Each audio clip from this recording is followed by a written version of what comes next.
কোরবানির ঈদের সময় পেশাদার কসাইরা হয়ে উঠেছেন ভিআইপি। বাড়তি পারিশ্রমিকের পাশাপাশি কসাইদের অগ্রিম বুকিং দিয়ে রাখতে হচ্ছে। রাজধানী অভিজাত এলাকায় 1200 অর্থাৎ 1 লাখ টাকার একটি গরুর জন্য 20,000 টাকা পর্যন্ত নিচ্ছেন কসাইরা।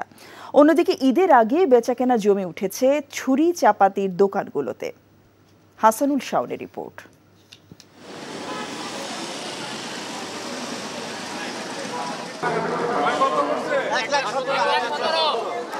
যারা কোরবানির পশু কিনে ফেলেছেন তাদের চিন্তা এখন কসাই নিয়ে, কারণ কোরবানির দিনে পশুর গোশত কাটতে অধিকাংশ পরিবারেরই একমাত্র ভরসা কসাই। কসাই রেটটাও একটু আগের বারে থেকে বাড়তি, তারপর দেখা যাক আলহামদুলিল্লাহ হয়তো বা আমরা এবার একটা ব্যবস্থা করতে পারবো। কসাই ঠিক করা হয়েছে 1000-100 টাকা করে, এই আর কি। 1 লাখ টাকার গরু কত আছে? 10,000 টাকা আছে। এখন জন্ম সনদ দিয়ে খোলো বিকাশ স্টুডেন্ট অ্যাকাউন্ট। নিজের বিকাশ নিজে কর। বাড়তি চাহিদার সুযোগে নিজেদের দামটা বাড়িয়ে দিয়েছেন পেশাদার কসাইরা। গরুর তালিকা করার পাশাপাশি প্রয়োজনীয় অস্ত্রে শান দিয়ে প্রস্তুতিও সারছেন তারা।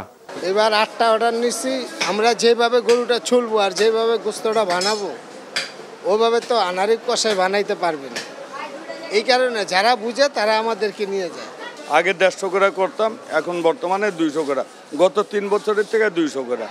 আমি 18 বছরের থেকে ওই কাজটা করি। আবার ঈদের সময় একদিনের জন্য কসাই বনে যান নিম্ন আয়ের কিছু মানুষ। তাদের উপরও ভরসা করছেন অনেকে।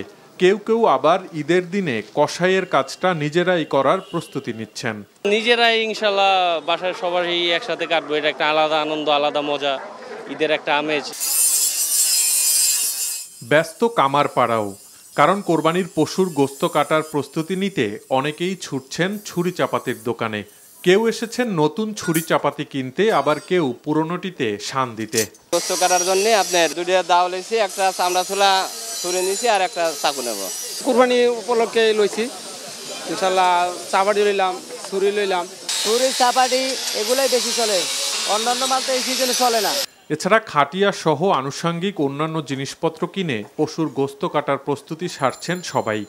রাজধানীর বিভিন্ন স্থানে ঈদের দিন সকাল পর্যন্ত খোলা থাকবে এসব দোকান। Hasanul Shaon, NTV news, Dhaka. এখন জন্ম সনদ দিয়ে খোলো বিকাশ স্টুডেন্ট অ্যাকাউন্ট। নিজের বিকাশ নিজে কর।